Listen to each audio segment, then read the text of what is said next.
Somehow, some way, the College Football Playoff Committee liked the Big 12. Utah headed to the chip. This is the Big 12 squad. Don't say Grande squad, Big 12 squad. One of the two, whatever you want to call it. You're talking ball with the Big 12 squad.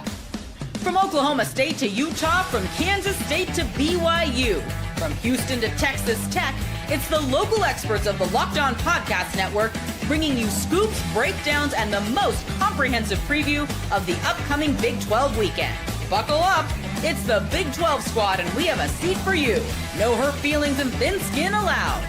Squad up. You're part of the Big 12 squad. Happy Thursday evening, everybody. Welcome to the Big 12 squad. I'm Drake Toll from America's #1 Big 12 podcast, Locked On Big 12. Thank you for making this show your first listen every single day. And if you're not, you're probably making the first listen every single day. This guy, because he's funny and cute, CODY STOVALL of Locked On Oklahoma State. This guy can't seem to win a football game. Kevin Borba of Locked On Buffs. He actually has nothing to do with whether or not the team wins, but he joins the Big squad today. Parker AINSWORTH seems to have that same problem as well here recently of Locked On Cougars, all things Houston.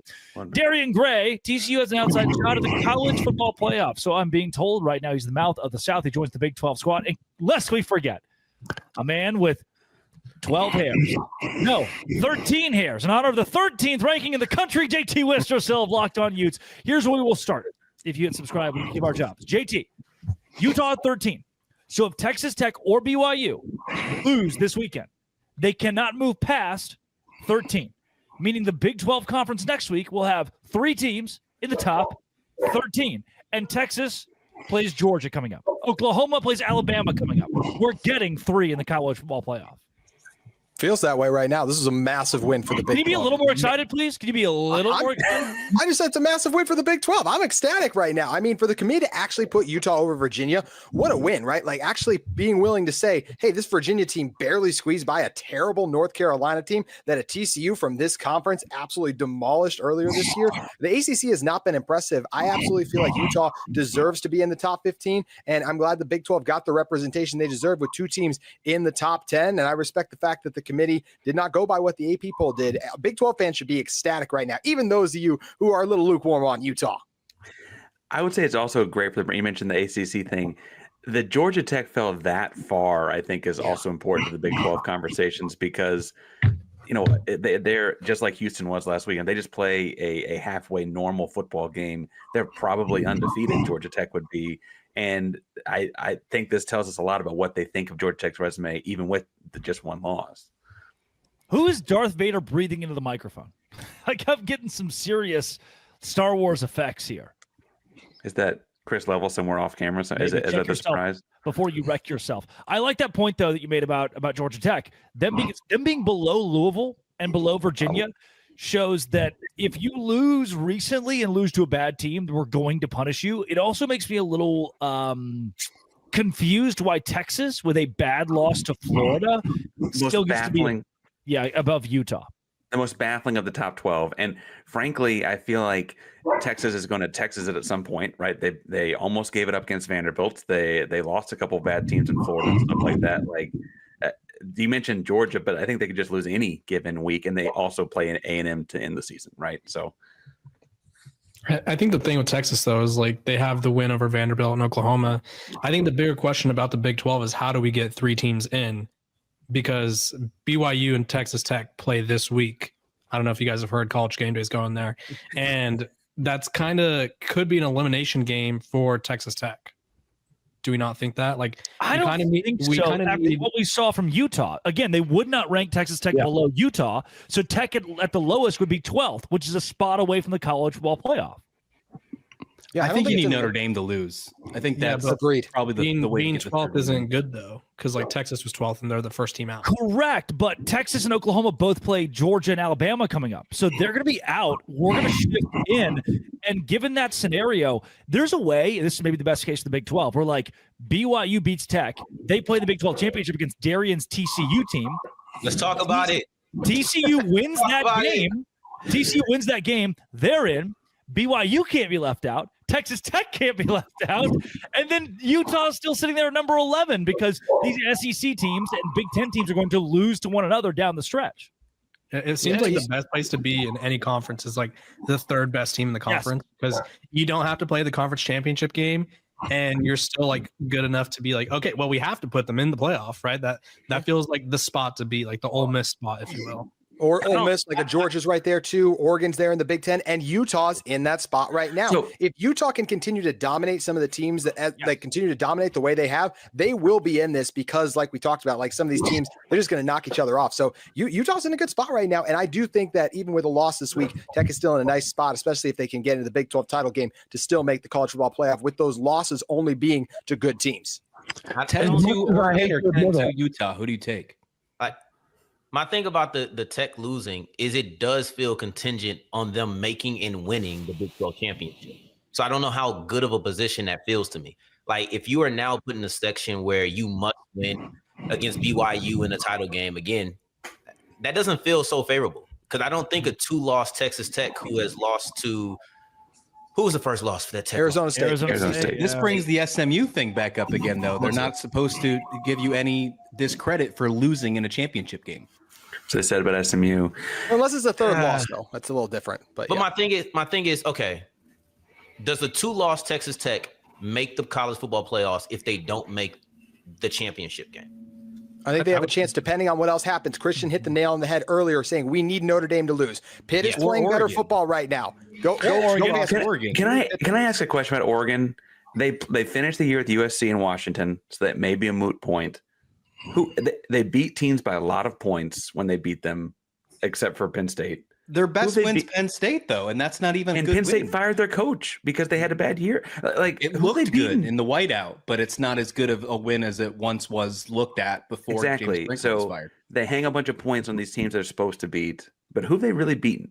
They beat Oklahoma State. Parker, what are you talking about, dude? What do you mean? This year's Indiana, Parker. Just a team that's blowing out random teams that nobody cares about, and Oklahoma State, obviously the juggernaut that they are. Except they also lost to this year's Indiana. I think that's my thing. Is like they've only played one good team and lost to them, and they play 2 at the end of the year. That may change things, but right now I don't see what they've done. So they are blowing teams. Like, what's the alternative, right? Because we know, like what you're describing is it feels like a stance against what normally would happen. So how would you suggest that the committee will go by it? Because we know what they do. If you're a preseason all-star, preseason great team, and you beat teams you're supposed to beat by gigantic amounts, you're most likely going to be put into the college football playoffs, even if you do have a loss against your one good team.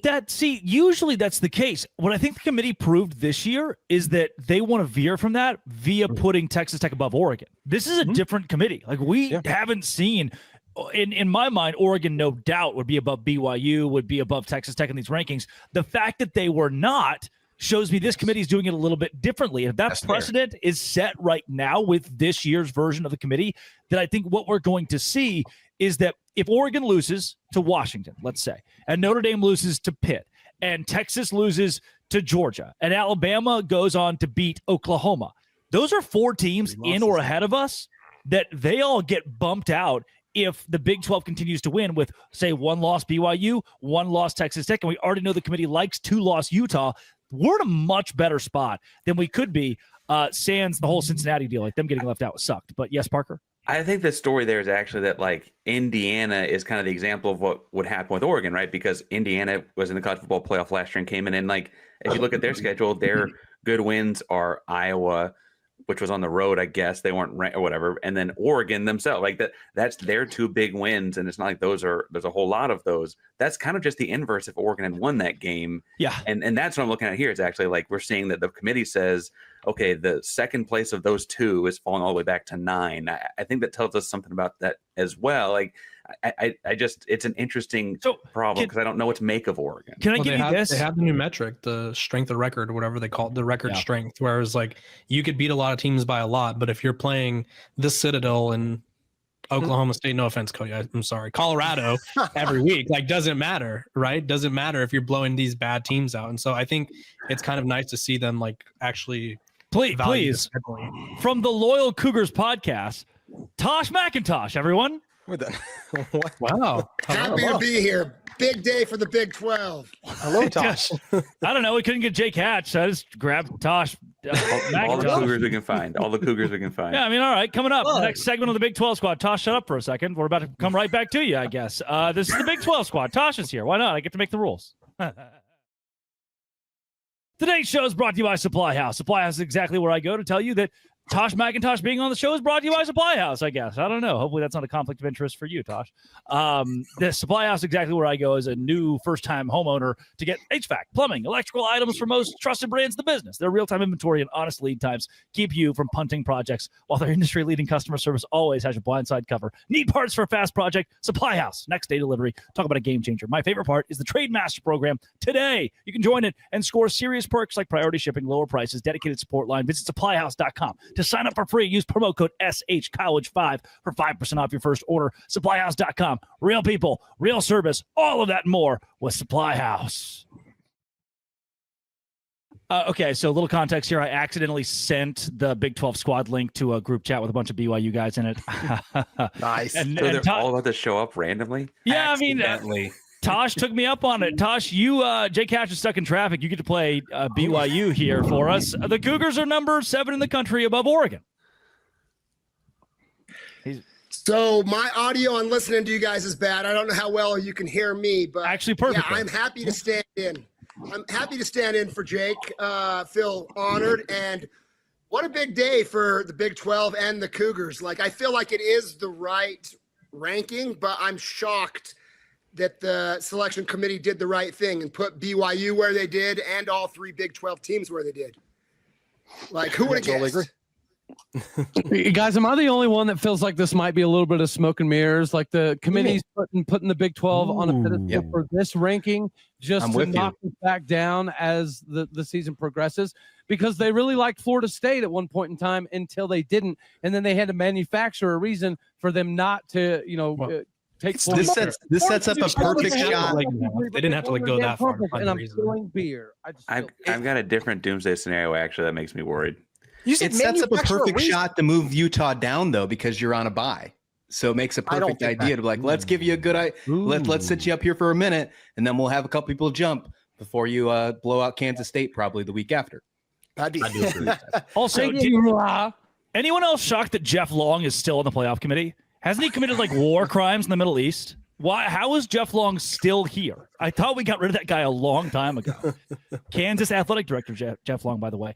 Cody, how are you going to bring up you cannot bring up the Florida State thing and say they manufacture reason. It's the most important position on the field. They had an injury. They clearly look worse. If a Utah team stays healthy and continues to blow out the non-Tech and BYU teams as they have been, there's no way they're going to just drop. You can't manufacture a reason unless there genuinely is one, like a quarterback injury at that position. So I feel good about where Utah's at. Did they or did they not still win the conference championship with a backup quarterback? They did, but there was also how many undefeated?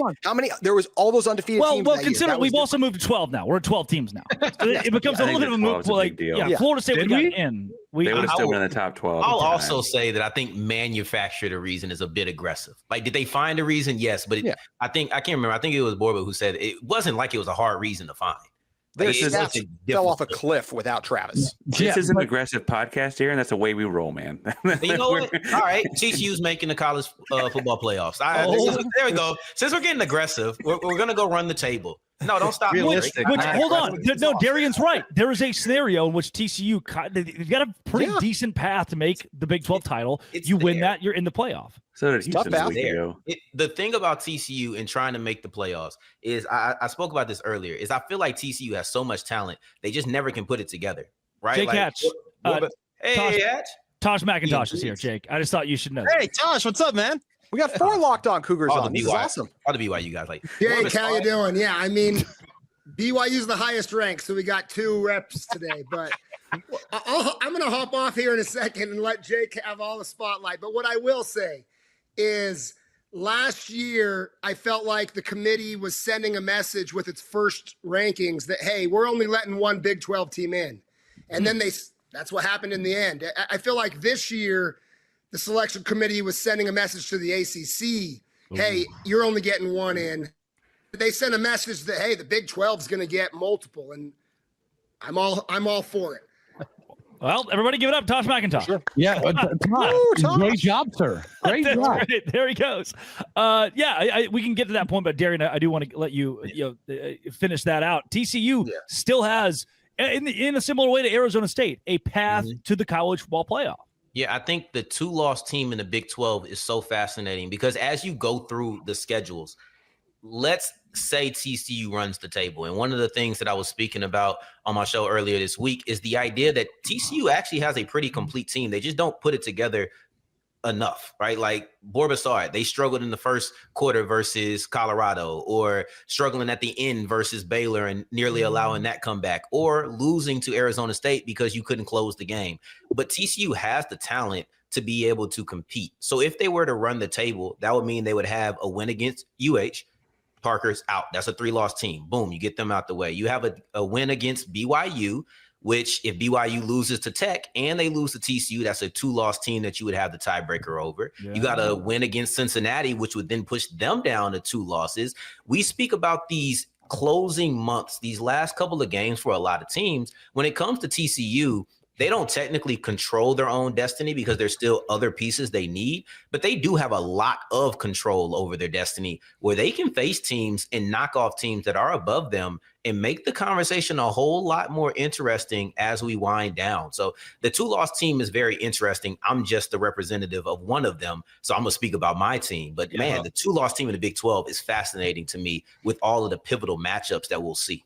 Darian, if history holds true, TCU will put it all together against BYU. They have had some absolutely epic battles in the past. Well, I hope so. I think that's going to be, and I know we're getting ahead of ourselves, but man, that crossover that you and I are going to have, it's going to be interesting. There's a lot of storylines I'm already looking forward to. History, the road game, but we'll do what you said, the Dulce Grande. We'll keep it here, and then when it's the Cougars and Frogs, we'll get into it then. But man, it's interesting. Parker, your pen is out. Yeah, I'm all for the brand today. I do have a doomsday scenario that I'm worried about because it would be the ultimate. All right, give me just call it the JT Worcesterville scenario. Don't call it doomsday. Well, actually, I think he'll like it the worst. Is we mentioned that Alabama and Georgia play Texas. My Wi-Fi is terrible right now, so I'm so sorry. I'm missing like everything. I thought you were just angry at him. I thought he was just angry. I was worried. Go back and look. You look furious. So we mentioned that Alabama and Georgia play Texas and Oklahoma. We're scheduling those as losses for those two, the Red River schools, right? If the inverse happens, I don't think they drop Alabama and Georgia very far. And that actually worries me because it would be a very, frankly, a very SEC thing to happen. And it would be a very easy thing for the CFP to be like, oh, but Alabama's Alabama and Georgia's Georgia. And they would just leave them in the top 8. Didn't work last year, though. No, I'm not saying they get to 3 losses, but if it is the flip side, and the best case scenario for the Big 12 this week is Auburn finds a way to beat Vandy, which would be wild. And then, of course, Texas and Oklahoma all losing. That gives them all 3 losses, and then they are out of the picture in the eyes of what the Big 12 has. So the inverse could still obviously be there, no doubt. And that doomsday scenario probably wouldn't be the best, but there's still a really good shot that Texas falls this week, Oklahoma falls this week. And don't count out maybe a recharged Auburn. Who knows? The SEC that's been really wild this year. Oh, so are you saying I'm supposed to root against OU this weekend? How difficult. Can you put on a brave face? Find a way in your heart, Cody. Sure. I will do my damnedest. I do want to go back to the Tosh point of the Big 12 getting more respect than the ACC, and a very clear line has been drawn that the conference that will get screwed over this year is not us. It's the Dose Grande Squad. Hey, today's show is brought to you by FanDuel. FanDuel is exactly where I go this women's basketball season. That's exactly right. College women's basketball is on FanDuel, as is the NBA and men's basketball and college football and the NFL and all that jazz. And with the NBA being back, there's no better place to get in on the action than FanDuel, the official sports betting partner of the NBA. Even if you miss the start of the game, you can ride the hot hand in the middle of the game with FanDuel live bets. From everything from who will score next to fourth quarter comebacks. Plus, combine your live bets into a same-game parlay for a shot of bigger payouts. Right now, FanDuel giving new customers $300 in bonus bets when your first $5 bet wins. Head to FanDuel.com. Sign up. Play your game with FanDuel, the official sports betting partner of the NBA. All of that and more right now at FanDuel. We have, JT, that Wi-Fi in Catawba is just, we have learned that the committee doesn't like the ACC. Last year, it was us. They didn't like the Big 12. Last year, we had to sneak a team in by winning a conference championship. This year, again, we're in a great place to get 3 in. Man, the ACC, if we see San Diego State, James Madison, and North Texas win out, or South Florida win out, they might not even get in altogether. Like Virginia's their bell cow. That's not a good spot to be in. The Virginia. Yeah, I like Texas's chances. I think they look the best resume over wise. USF. They went I mean, out. they lost to USF. And the name you didn't That's mention, true. Memphis. Keep an eye on the Memphis Tigers, boys. That UAB loss, I think, really hurts them though. Memphis is a team that they like, though. They've already established that. They already established them.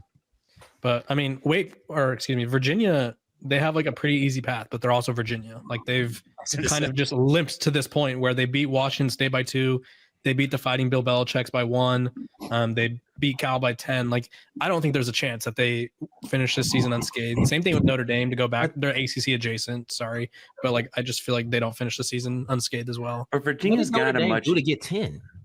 Like, what is their quality? You talk about what is their quality when Good losses, Darian. We love touchdown good Jesus. I don't know. They got the Lord on their side. Yeah, the same way we got BYU at the top. We got all these religious schools are making it to the top. There you go. It's a hey. And what's the religious school that's going to come and take the Big 12? Oh. As a former BYU wide receiver once said, when you're living right on and off the field, magic happens. There you go. It's just this is strange. Which is why Utah ain't gonna make it. What happens if Oregon loses? The Big Ten has a championship game. What happens if Oregon loses to Indiana in the championship game? Since we're just throwing out like scenarios, what happens to them when they're 2 losses and they don't have an impressive win and they lost to one of the better teams twice? In that event, Ohio State's missing the championship. I was gonna say, oh yeah. Okay. Brain fart.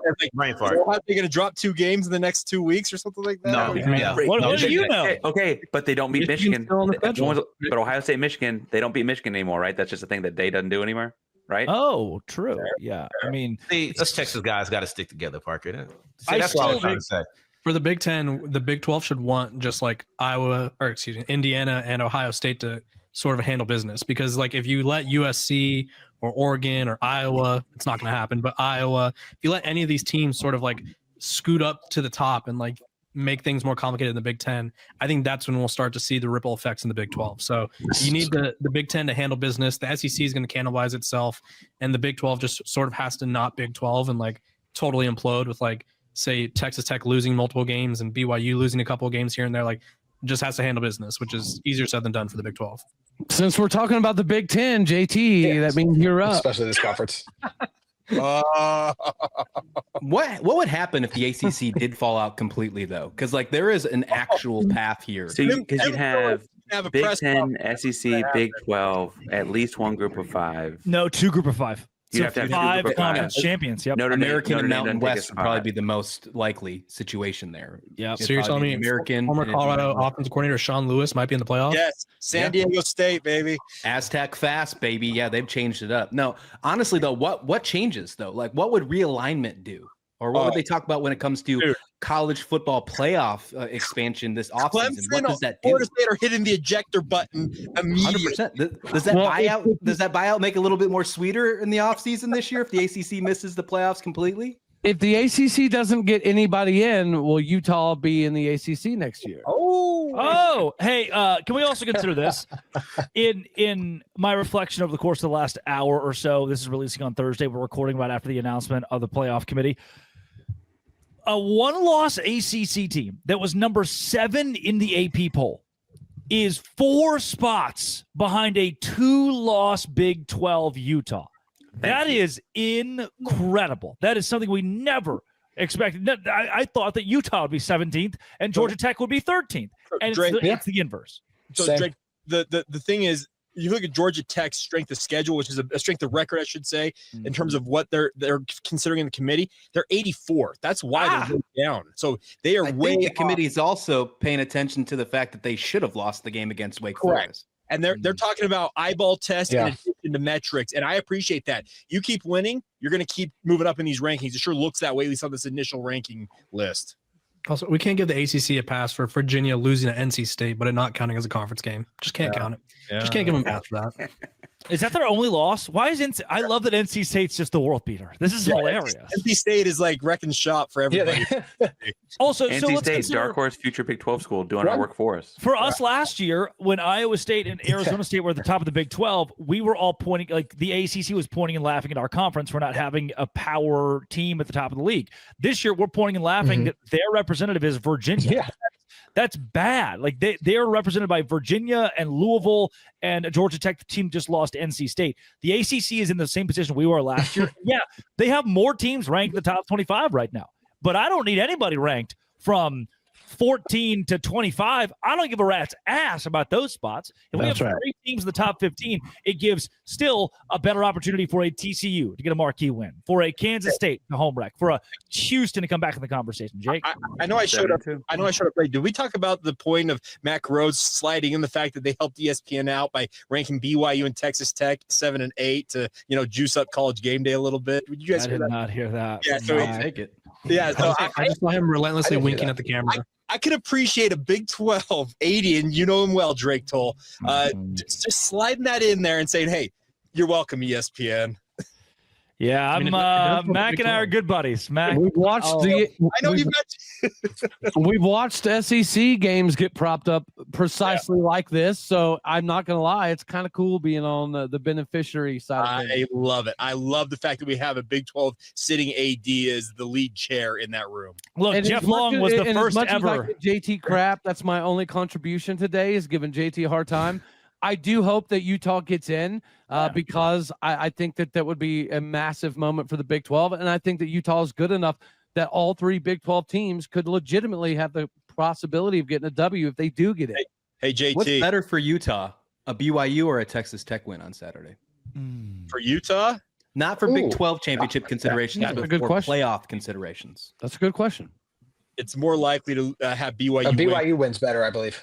They need BYU to win out essentially to keep them very much. Now, JT, how about like a redux of the Holy War in LES in mid-December? How about that? Oh, that would be fantastic. As a that playoff would be game? absolutely epic. Oh, in the Rose amazing. Bowl, BYU finally goes to the Rose Bowl. I'm okay with that. I'd be down. Interesting I'd is be they down. did show a willingness with. The one thing that's interesting is because they put Notre Dame ahead of Miami, it does show a willingness that if BYU got 2 losses, that Utah could get ahead of them. Yeah. Nope. No, I mean, I see what JT's saying though, because Miami beat Notre. Like, it's not necessarily about what you did. But that happened in the first 3 weeks. And remember, it's the committee. Whatever happens in the first 3 weeks doesn't count. Apparently, it doesn't matter one bit. Apparently, yeah, it's clearly better to play someone like Notre Dame did. They lost both of those games actually, right? And like, Notre Dame is the living example of you. The first 3 weeks just don't matter in the season. Alabama lost to Florida State, and Florida State's nowhere near this.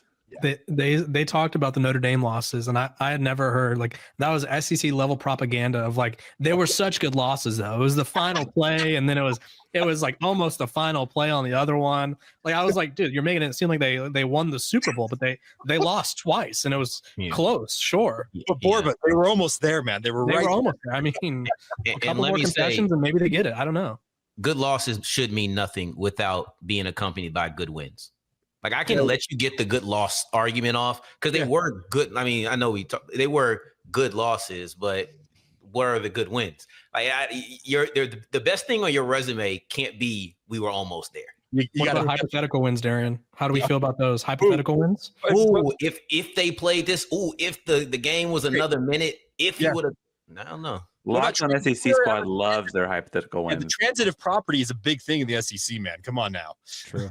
I mean, the conference known for right? The SEC at least has the stigma, or at least I don't even want to say stigma because I think there's some truth to it, to where they have these quality wins. Like you go through Notre Dame's games, are we putting up Purdue? I mean, granted they have Arkansas, so the SEC, but like Boise State, North Carolina State, they did get USC. It just what are USC? At least the best win can hang their hat on. We beat SEC teams, like. Even if people feel like that's flimsy, feel like it shouldn't be the case, at least they have that. Notre Dame is just hanging their hat on we're Notre Dame. And I think that's a flimsy hook. Like that is very tough. But you know, are you accusing them of going off of brand power, Darian? Is that am I accusing them? Yeah. Yes. Hey, I thought that was clear. I wasn't hiding it actually. Good news, boys. The Big 12's a wagon. Let's keep it rolling. Yeah, on the positive note, three teams. You know, I don't know what happens to the rest of you when them frogs come through. But right now, I think we should bask in the glory of. No one mentioned Houston 7-2 and can still end up. Oh, jeez. No one said it. All right, I love you guys. This has been Always Will Be Locked on. Cody's the only team without a win. Oh, the last like 2 years. But I he just thought we were gonna hang it up. Can we count that as a win? Can we count dunking on JT? Guys, it's wrestling season. What are we talking about? There you go. It's a Shout out lock. Daniel Cormier. On. Thanks for getting your first listen every single day. Dose Grande Squad.